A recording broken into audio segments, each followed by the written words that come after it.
Всички ме гледат, тъй като аз съм с белезници и арестант. Гледат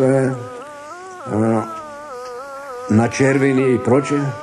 След това разбрах, че това са подбрани проститутки. За тия ли момчета става въпрос?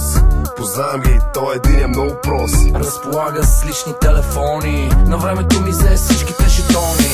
Тихо чета ти гледа баскетбол, купил съм на жената и карелия без бандерол.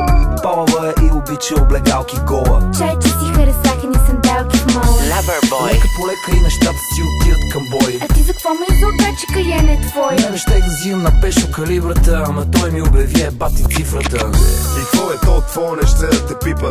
Ела Мацо, много ти е хубав клипа. Кажи на плажа къде ти ви за пясък, аре да произведеме новини за пясък.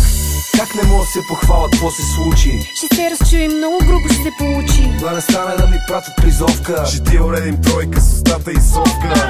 Много си се разгонили в твоето село. Ело хотело да те черпа нещо. Тя ми вика: пия само бело вино, пич. вземи я селкато, ела на какао бич. Песни, танци, пияни шматки, ебати цирка, каква ми цирка. Колко бързо пораснаха рогата. Да, една цигара ще те ебал звездата. Леле, какво стана? Кажи какво стана? Купеле, какво стана? Кажи какво стана? Нема кинти, нема кинти.